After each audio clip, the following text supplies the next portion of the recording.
up, world? You already know what time it is. Your boy Mac Mizzle, the host with the most. Don't need to brag no boast. All I do is give a toast to the real folks who done paved the way. And the real way for us players to play. Now, I know it's better than late than never. You know what I'm saying? Well, I'm here to bring y'all the exclusive BMF Breakdown and Review episode 1. It was pretty nice. It was pretty well thought out the way they broke the whole shit down. They're talking from a family perspective. You know what I'm saying? Which is it's just the way you gotta look at things in order to track,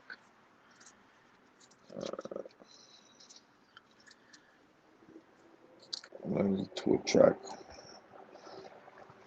the eyes and the masses. And focus on family. You know what I'm saying? Because BMF stands for Black Mafia Family. So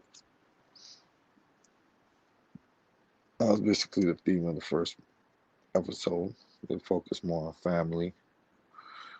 You know what I'm saying? Really breaking the shit down. So the first scene,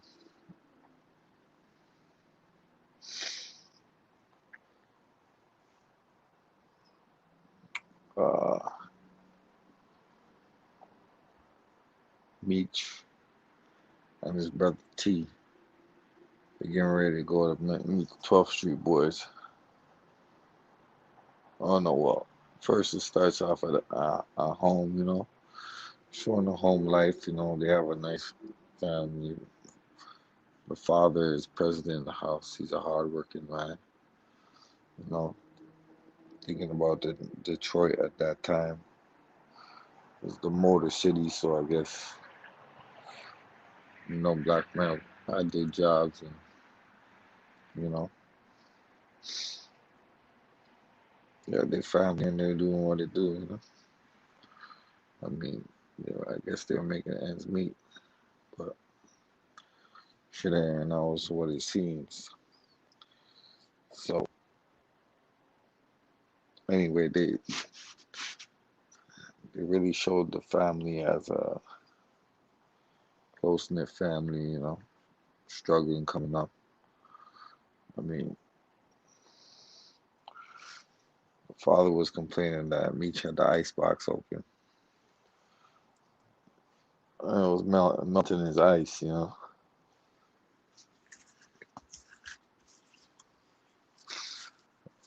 And they basically had to share the same milk and the cereal, so there wasn't no milk left.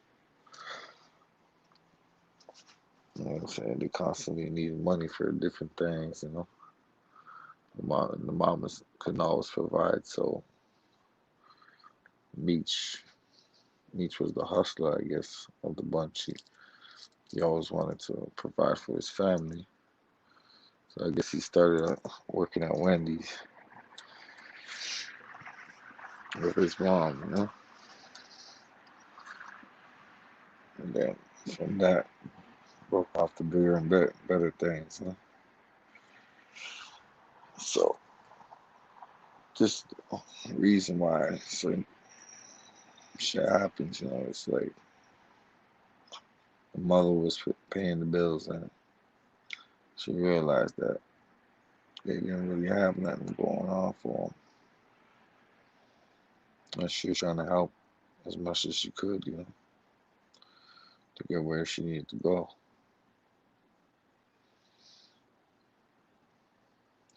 So Reach and his brother went to a football game, the school's football game, and they met with 12th Street Boys to discuss territory. There's another rival crew because Meech and his brother is called the 50 Boys because they sell 50 bags of crack. So it was kind of like a confrontation.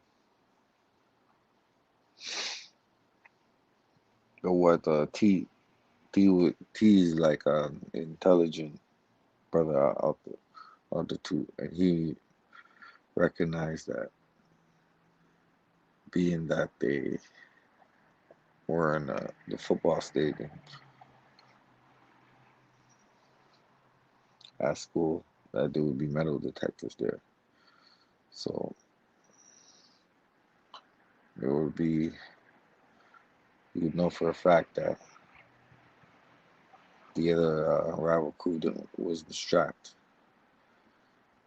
and he himself made a white boy bring in another uh, a little 38, which he met him in the locker room to get before they actually confronted the crew, which is a smart move on his part because once they got to the meeting area in the boiler room, things got a little bit heated, and then T had to pull out his strap because they were letting them know that they didn't want the 50 boys in their territory, and the 12th Street boys wanted to tell them if y'all don't get down, if y'all don't move out of our territory, bodies are gonna drop. So as a show of strength, T pulled out his gun to let them know they ain't to be fucked with. And then Meat said, "Nah, it's okay. Y'all could keep that territory. But let it be known that's because my brother is so passionate about it, doing something to one of y'all. I'm gonna just let it slide." But that's the thing about it. Sometimes you can't let shit slide. You know, lions can be, I don't know, will always be tamed. So what happens next is we get into the situation at hand. Oh, we saying player? What up? What up? What up, though? Yeah, sir. Just got home straight. Okay, okay. He said, Mm-hmm. what's Uh, populating with the population? I'm just doing this BMF review. Yes, sir. I don't know if you've seen it, but you should go see it. It was a good start to the series. Right, But what I felt they focused on was the family situation right. that they were going through, more than anything else. 'Cause how it starts is Big Meech in 2005. He comes back home to a block party in his honor. Sorry. So he got his mink coat on, he's jeweled up, Yeah, and he comes back. He comes back to where it all started. So he looks at his old door and he's reminiscing. for sure, for sure, for sure. And then it goes back to when he was a child, and it shows that his father was working for GM because it was the Motor City, right? I And mean, he had a it was two-parent a different thing. household. hmm Right, He had a two-parent household, right. struggling to pay the bills, but they're getting by. Mm-hmm. Uh, but Meech, He had a different idea. well, Meech was, I guess he's the older brother, so Right, he's looking at it like, let me help my mother as much as I can. right, right. I felt like Meech was closer to his mother than his father, and she she started working at Wendy's, so he got a job at Wendy's as a young boy. Right. And then they start to get older and start to mature. Me started hustling, but his younger brother T was an honor student. Right.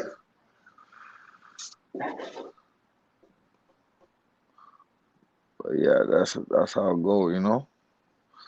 So the younger brother seeing the older brother, and then it goes to a scene where they're driving. He's driving his Benz, his old Benz when he was a young boy, you know. Say that Him and his again. brother, Meech and his brother, they're driving their Benz to the stadium, Hmm. school, because they're gonna go meet a rival gang called the 12th Street Boys. Right. Detroit To shit. the What you saying? That's Detroit right there. yeah to discuss to basically discuss territory and all that. So what T did was he made that the T's a smart brother, you know. The young brother is smart. He's smart because he was on the honor roll and all that. So he basically He thought it through. He thought about it. Like he the man thought put his he fucking thought about brain that on meeting. it. He thought about that meeting, that particular meeting place, because he knew that there would be uh metal detectors and searches. I knew the 12th Street Boys couldn't get in with no guns, you know. Right. So once they went to go meet them, he had a white boy that had brought in a 38 for him Okay. on the low. So T went to go meet him in the locker room. Meech didn't know it. So when they went to go meet the 12th Street Boys, they started Yeah. discussing territory and all that. And the 12th Street Boys said, "Yo, I don't want y'all on our territory. Your bodies will start to drop and all that." Start So playing the bitch. yeah, so Meech is like, "So what y'all want to do?" You know what I'm saying? Like it was getting heated. So then T, being the smart brother he is, pulls out the strap and he's Yeah. like, "Yeah, what's up?" And then the dudes get like antsy, so they're like, "Oh, you know what you know what to do with that? You know what I'm saying? You ever kill anyone before?" And then Meech just calm everything down by saying, "You know what? I'm gonna give y'all that little territory that y'all got because my brother got a little over over excited about this whole situation, so that like Right. quelled the whole, you know." And the dude's like, "Okay, I'm gonna overlook the whole situation because, you know, whatever, blah blah blah, because your brother's a little, you know." But they're like, "Just stay out of our territory, and we're gonna stay out of yours." You know? And Meech is like, "All right, whatever," you know. Or Meech then told his brother, "Yo, man, you ain't had to bring the gun because I'm the mouthpiece," you know. Hmm. Where his brother's more like the brain, so it's just a dynamic they had between each other, you know, which was an interesting one. It is, it is an interesting one. Nah, I gotta check that one still. You say you're gonna review it though? So let's check it. Yeah, I'm doing it right now. You know what I'm saying? I got so now once they reach to the once they're at a gas station after school, Meech is waiting for his boss, you know, his pusher boss. Yeah, yeah.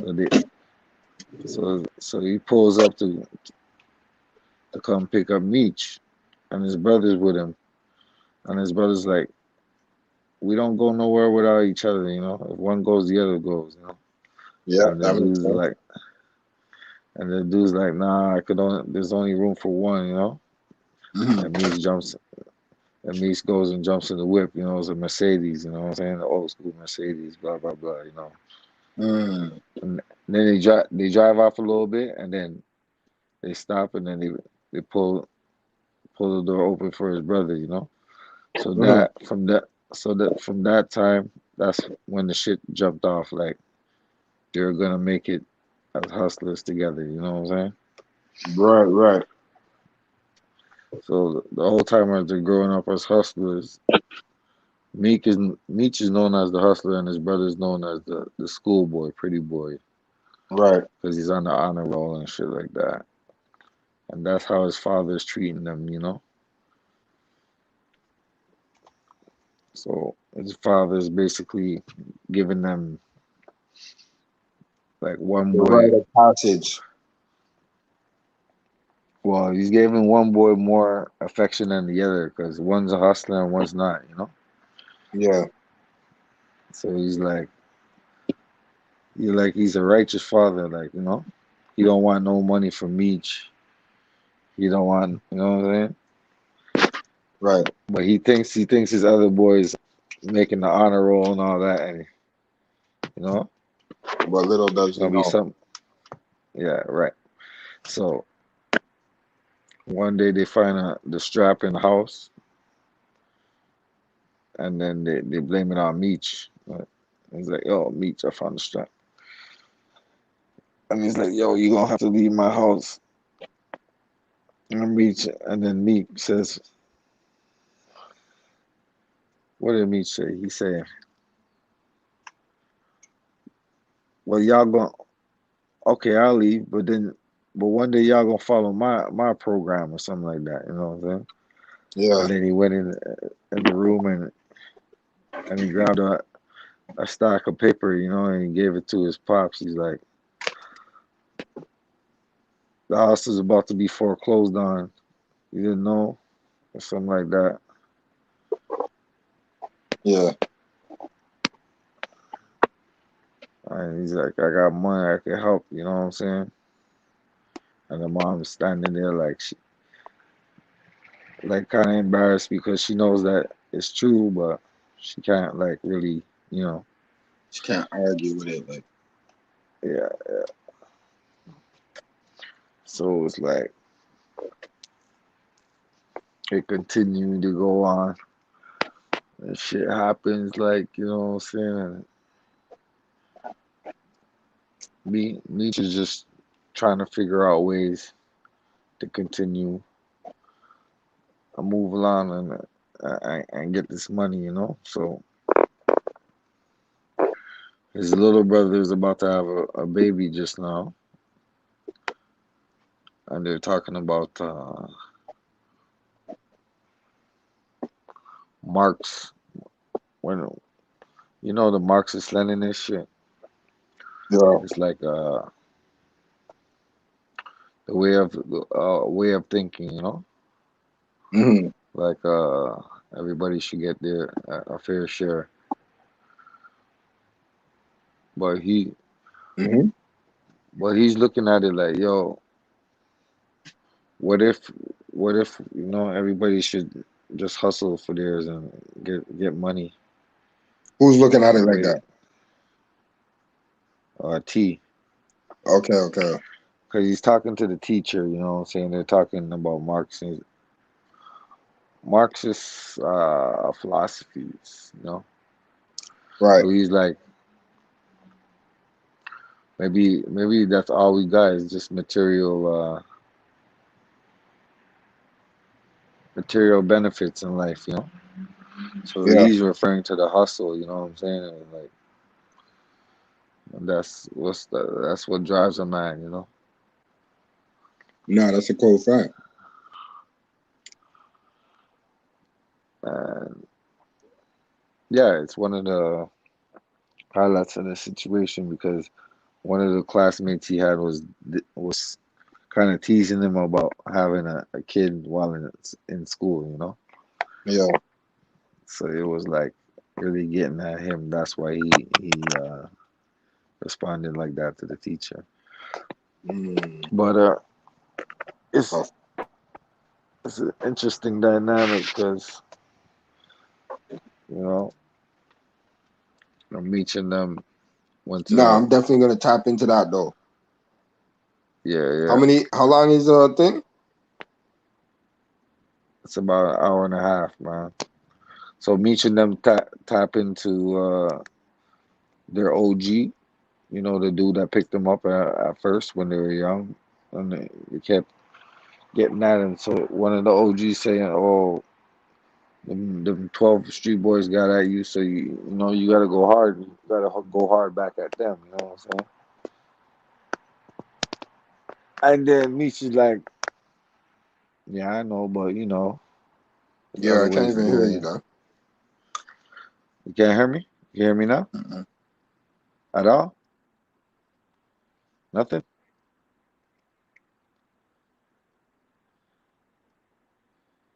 What about now? Not a damn thing, right? Hold up, hold up. I'm gonna do this.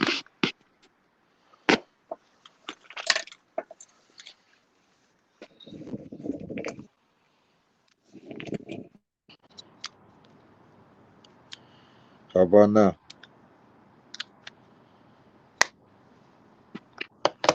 You good?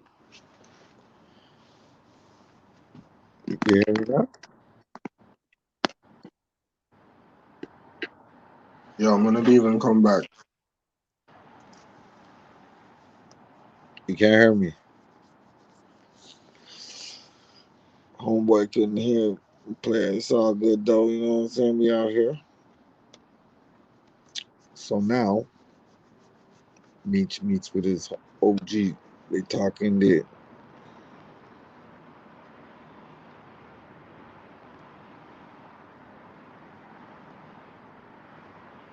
Yeah, yeah. Yeah, there we go. Yeah, so now meets with his OG, right? And they're talking about, you know, how he should do with these ops and everything. And this OG saying, "Oh, you gotta go hard at them, blah blah blah, this and that and the other." And then they're talking about this other cat that used to run the area because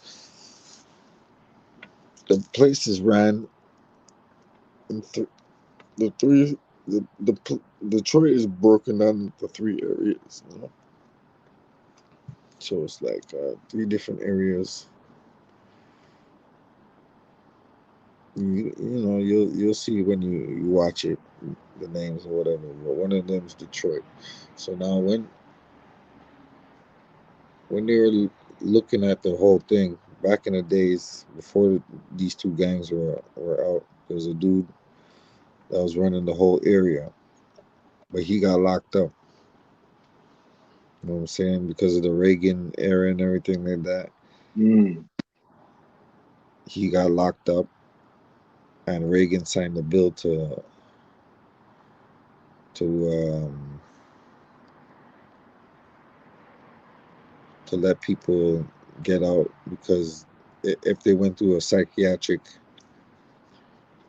um, evaluation or something like that. So you know you could do some shit like sell dope and all that, and then come out like in 2 years if you go through like some type of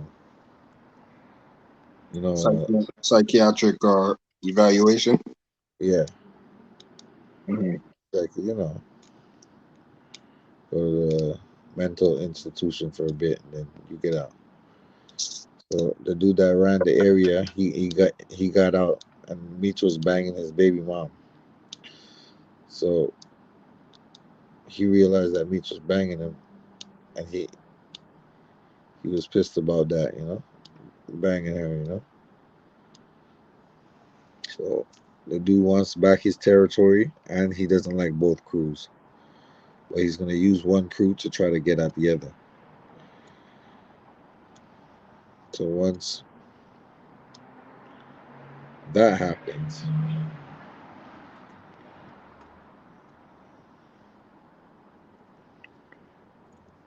Meech realizes it, and he's like, "Oh fuck, I gotta deal with this old crazy dude."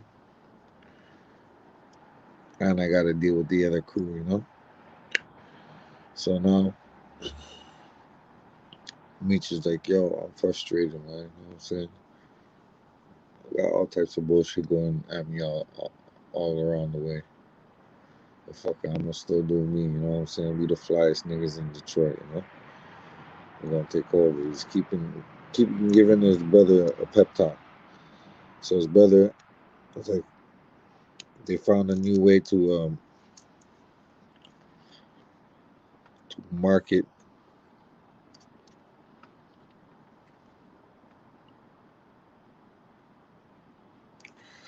They found a new way to market the whole situation that they're facing, and it turned out lucrative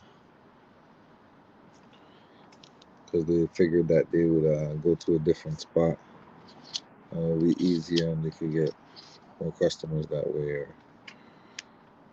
or like something about making the rock more potent, using less cut, something like that. Anyway, Meech eventually ends up getting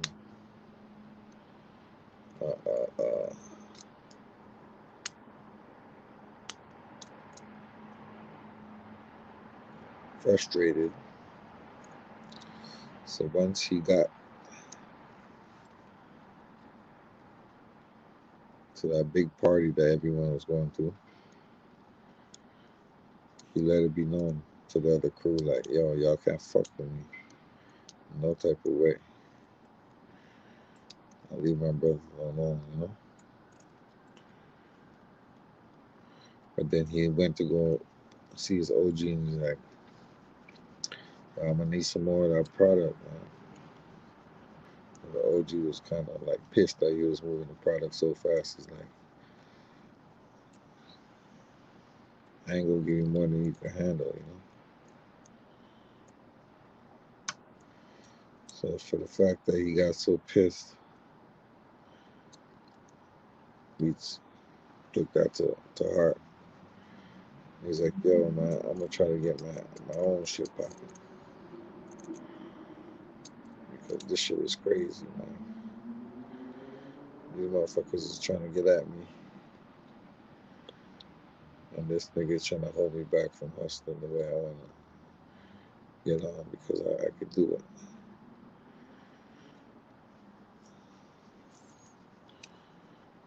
So they pretty much told me to don't get too big for his britches. And the next scene after that, his brother gets shot in the face.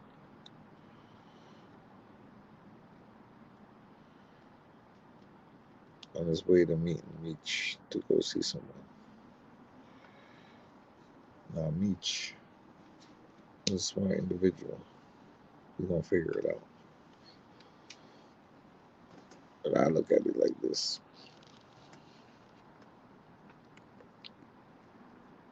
The family is gonna look at Meech like he did something, which he did not do.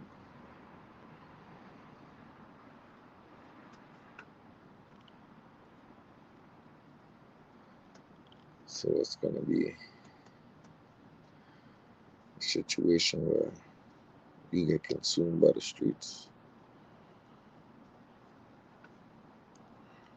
or you run like a solitary rat.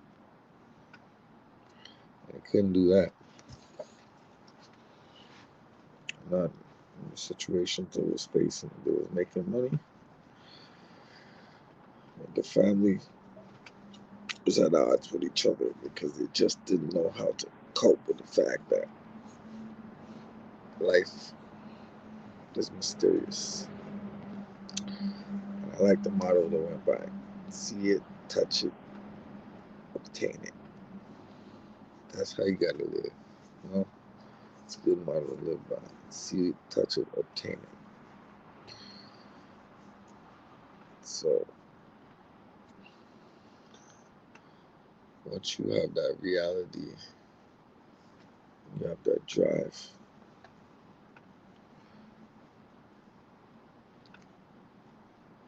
And each wanted to be the king of Detroit. End up being the king of.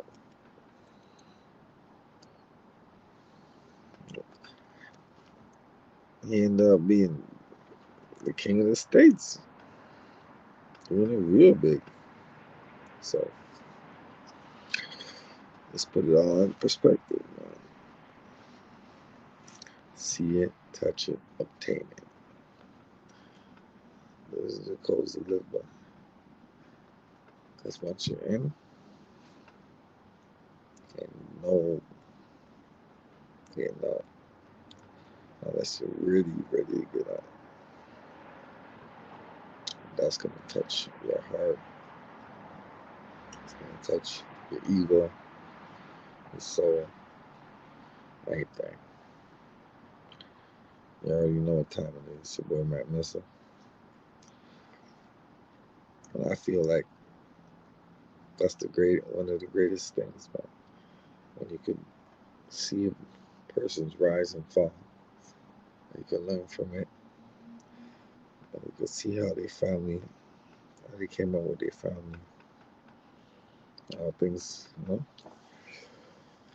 they just happen out of necessity, and it's not really,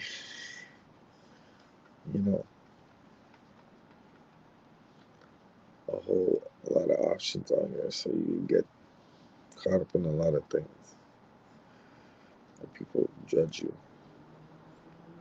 off the wrong type of frequency. So that lies the problem. How can we get all on the right frequency? But I was pretty